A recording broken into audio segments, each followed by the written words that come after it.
C'est encore moi, voyageur.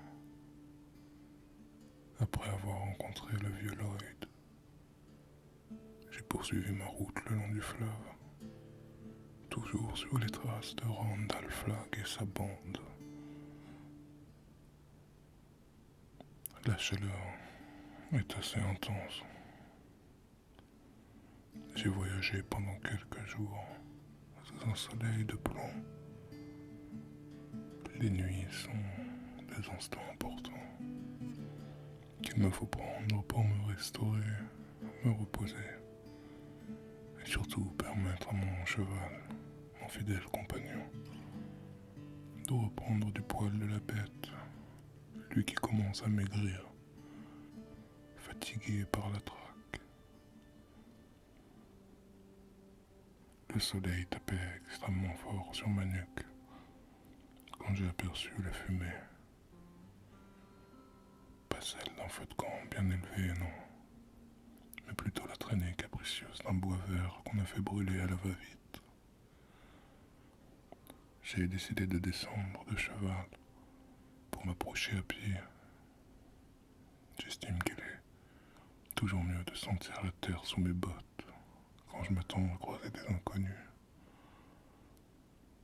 Et le moins qu'on puisse dire, c'est que ce que j'ai vu m'a surpris. Un capharnaüm complet. Des vaches nerveuses, peut-être une soixantaine. Un chariot embourbé sur la rive. Un feu mal entretenu qui commençait à se propager. Et deux hommes, occupés à se disputer à grands coups de geste, dont on ne saurait dire s'ils sont faits pour discipliner le bétail ou discipliner l'autre. Le premier était un petit nerveux, très pointu et à la chemise trop grande. C'est lui qui m'a repéré le premier. Il interrompit son balai désorganisé de gestes et de hurlements, a fait un pas vers moi et a approché sa main de sa ceinture. Pas sur son arme, non, mais juste ce qu'il faut pour faire ce petit geste qui dit « Je peux être dangereux s'il le faut ». J'ai décidé de ne pas bouger, je l'ai laissé me toiser. Mon manteau poussiéreux, mon cheval clairement fatigué, mes bottes sales. Rien qui hurle voleur, mais rien qui rassure non plus. L'autre, le grand, l'immense même, est resté derrière. Il est taillé comme un chêne, et il a l'air un peu perdu, la bouche entr'ouverte, comme s'il venait de se réveiller au milieu d'un rêve compliqué. Il me regarde, puis regarde son frère, puis regarde les vaches, mais il ne dit rien. Son calme n'est pas froid et assuré, il est plutôt épais, comme du beurre tiède. Qui t'es, étranger ? M'a demandé le petit.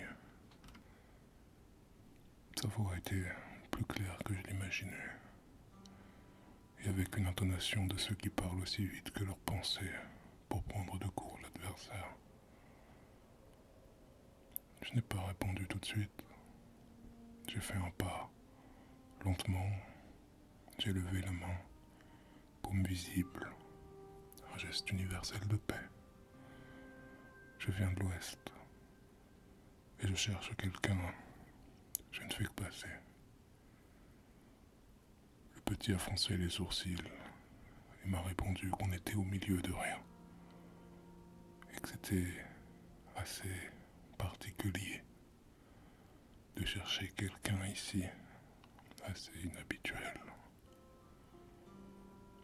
J'ai souri. Un de ces sourires en coin qui ne rassurent pas mais qui disent que je ne suis pas là pour l'embêter, à moins qu'il ne me cherche. Et je n'ai pas répondu.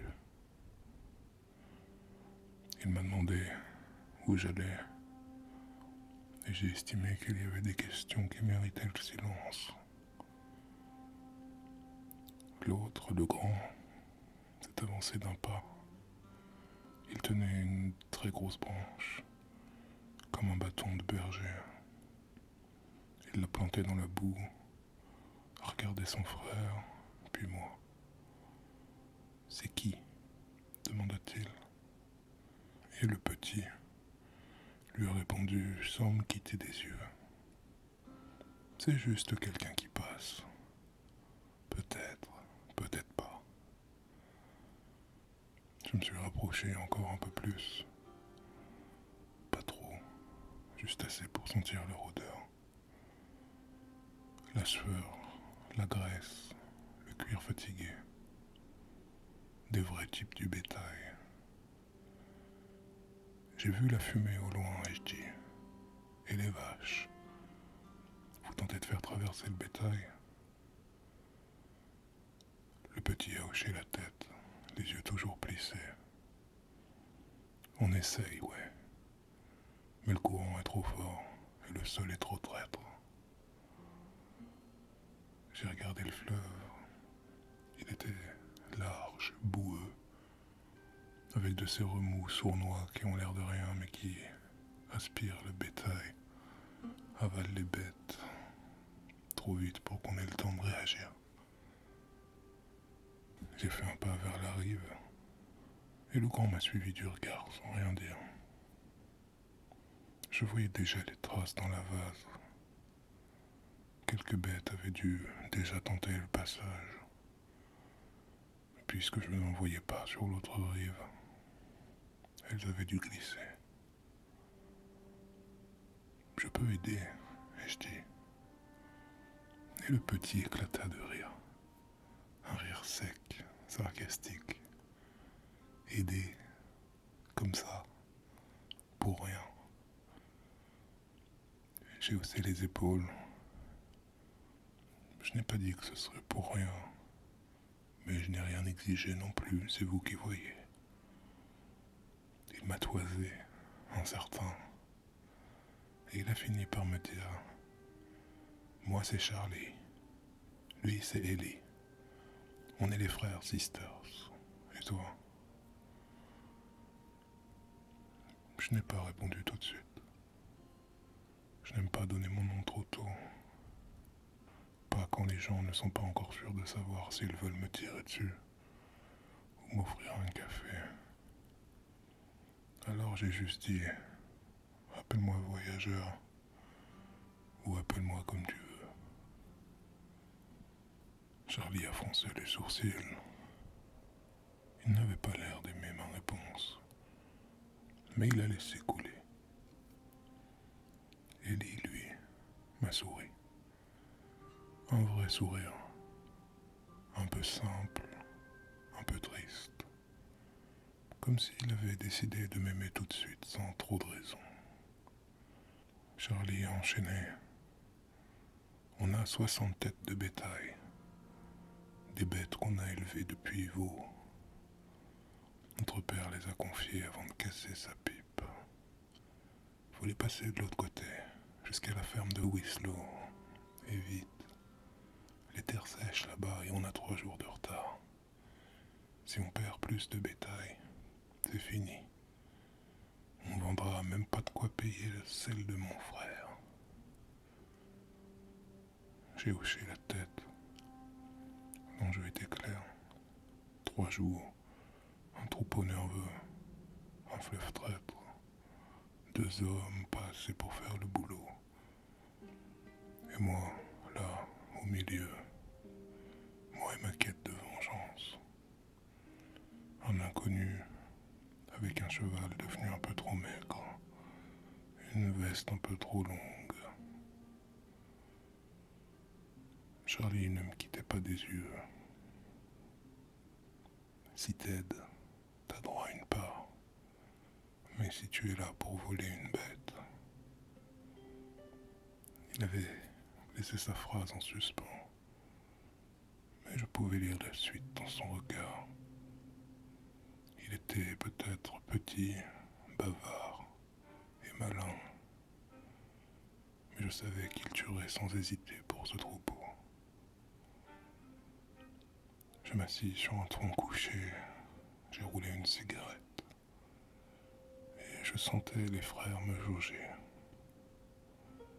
L'un avec ses mots, l'autre avec son silence. Alors, cow-boy, dit Charlie, t'en es? J'ai tiré une bouffée. Le vent faisait frémir les feuilles partout autour de nous, et les courants du fleuve continuaient à s'agiter, larges et muets.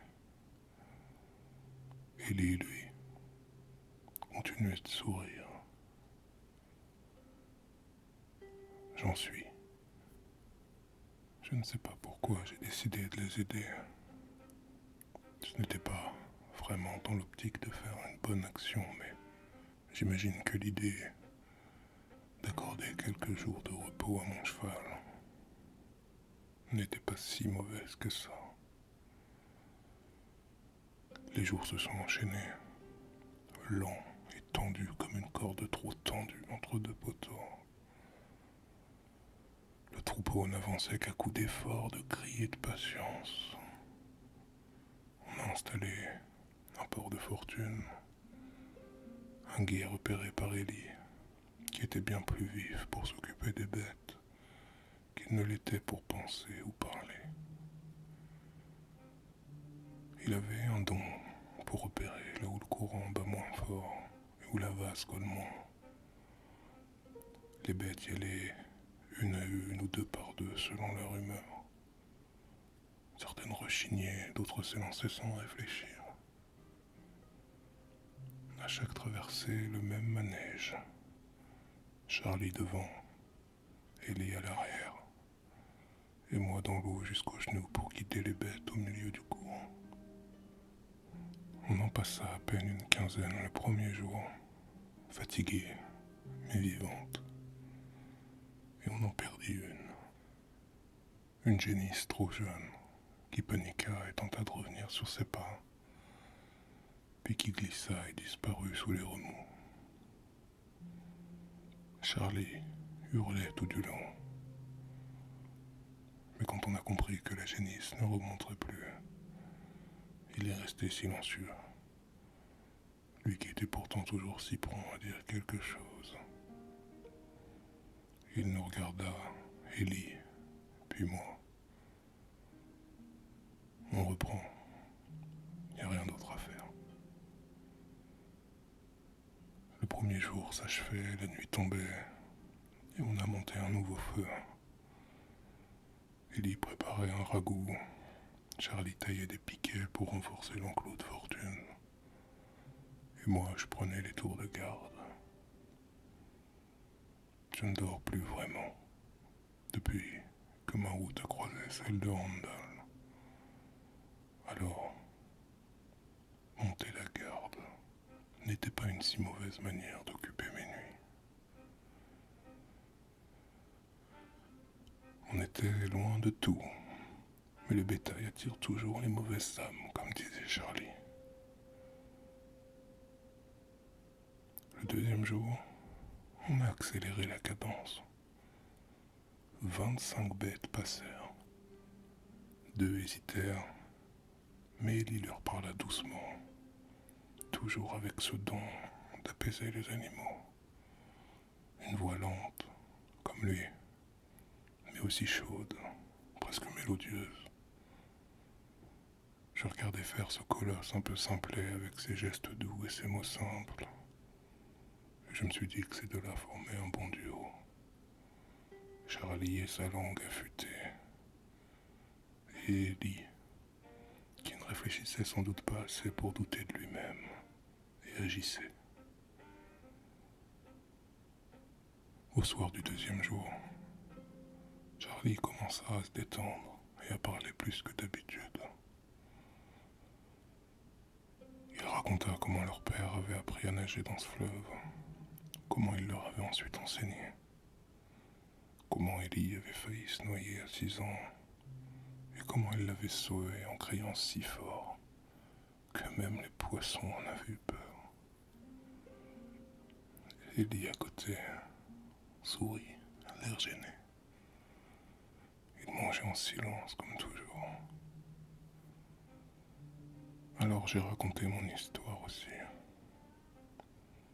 La rencontre avec mon groupe, le coup de Randall Flagg et ma quête de vengeance. C'était étrange.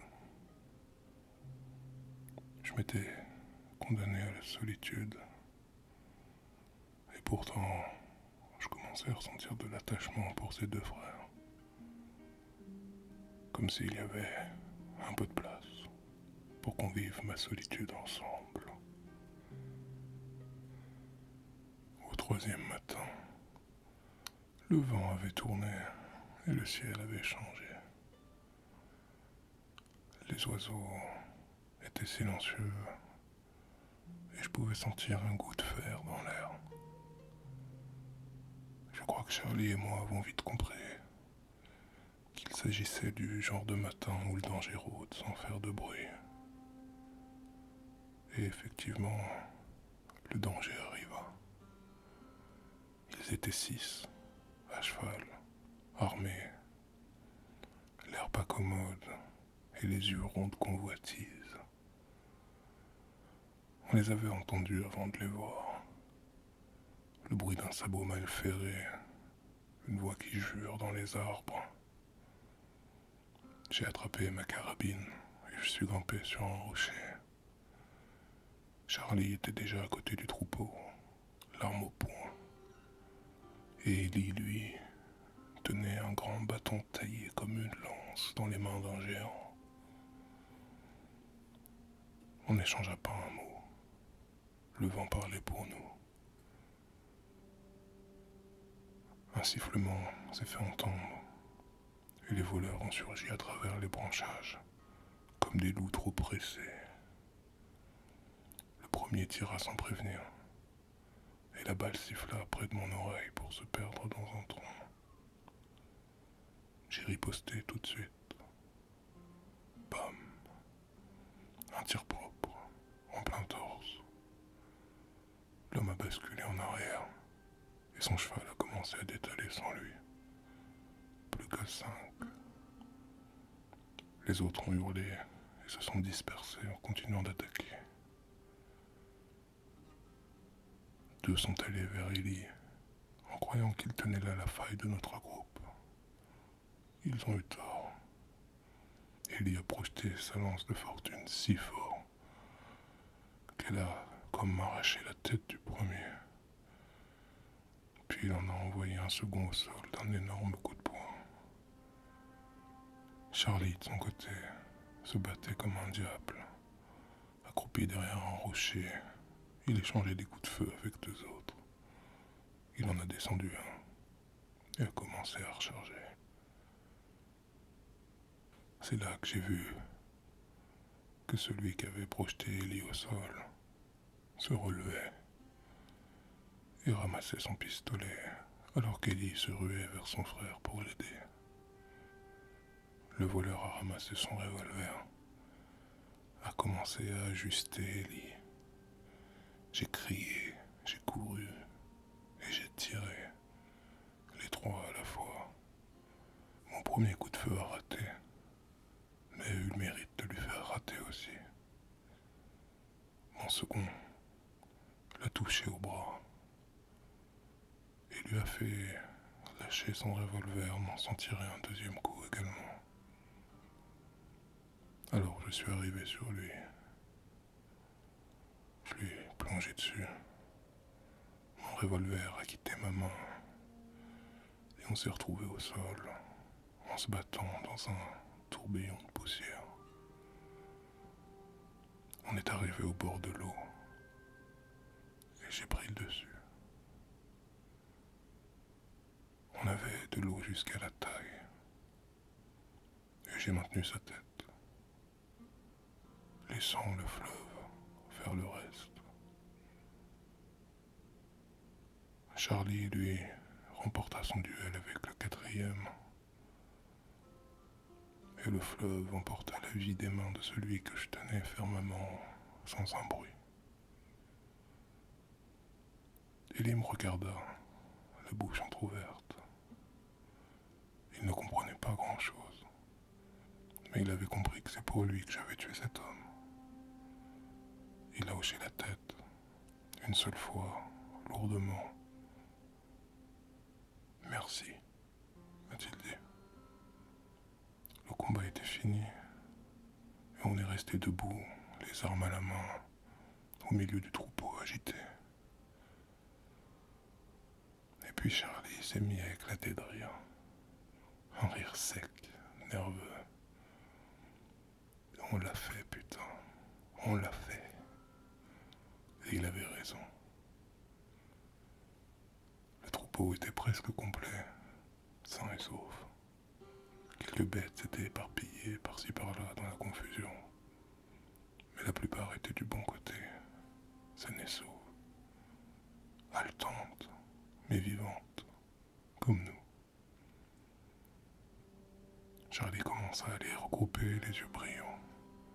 Et Ellie s'assit dans l'herbe, fatiguée mais calme.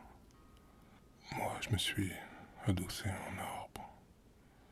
Je regardais le fleuve, toujours là. Indifférent, énorme. Le fleuve avait pris la vie de quelques têtes de bétail depuis 3 jours. Et une vie humaine aujourd'hui. Mais il avait laissé passer ce qu'il fallait. Le troupeau est sain et sauf. Les frères sisters sont debout. Et moi, je suis encore là. Le lendemain matin, le ciel était clair, lavé par la pluie de la veille. Le troupeau était cette fois définitivement rassemblé sur la rive est, paisible. Ellie sifflait un air sans nom en réparant une sangle. Et Charlie faisait les comptes sur une planchette de bois, assis en tailleur. J'ai harnaché mon cheval, et je leur ai dit que l'heure était venue pour moi de partir, de retourner sur les traces de Randall Flagg. C'est toujours comme ça entre cow-boys. Pas de longues poignées de main, pas d'étreinte, pas de discours. Juste un dernier regard à l'horizon et les bottes dans l'étrier.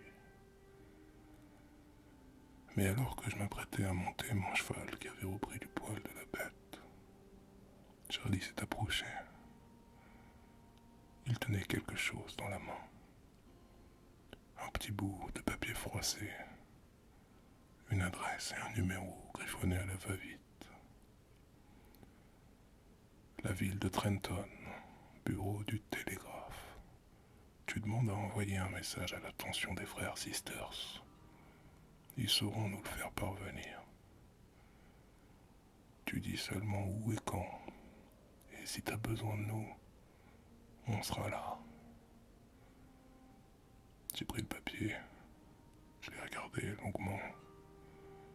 Je l'ai glissé dans ma poche et je lui ai demandé. Et vous viendrez? Juste comme ça. Charlie m'a souri. Un sourire franc, sans aucune ironie. D'abord, t'as risqué ta peau pour notre bétail. Et ensuite, t'as risqué ta peau pour mon frère. T'as aidé 2 types que tu connaissais pas à sauver une 60aine de bêtes qui valent même pas un cercueil en ville. Alors ouais, cow-boy, si un jour t'as besoin de nous, on viendra. Ellie s'est redressée derrière lui, son corps massif qui se découpait dans la lumière du matin. Il s'avança et me tendit la main. Un geste simple, franc. Et je la serra. Sa poignée était large, rugueuse. Bonne chance pour ta route, me dit-il. J'ai hoché la tête. Il n'y avait pas besoin d'en dire plus. Les mots sont pas faits pour ce genre de moment. J'ai grimpé en selle. Mon cheval a secoué la tête, pris une grande inspiration, et on s'est mis en route. pas de regard en arrière, mais je pouvais les entendre. Les palans d'Ellie qui retournent vers les bêtes, et la voix de Charlie, déjà en train de râler contre un veau qui s'éloigne trop. J'ai repris ma route, vers les collines rouges où les noms changent de nom et de visage, là où les traces se brouillent dans la poussière, là où la rumeur court qu'un certain Randall Flagg recrute des hommes pour des coups sinistres. Cet homme m'avait pris tout ce que j'avais. Et tant que son ombre se dresserait quelque part dans le désert, je comptais bien dormir le doigt sur la gâchette. Mais maintenant, après avoir croisé ta route, celle du vieux Lloyd et des frères Sisters, je sais une chose. Je ne suis plus seul. Et si un jour, la route devient trop sombre, si les balles se mettent à siffler un peu trop fort, et que la vengeance me mène dans un combat que je ne peux pas gagner seul, alors je peux faire envoyer quelques télégrammes. D'ici là, voyageur, prends soin de toi et de ceux que tu aimes.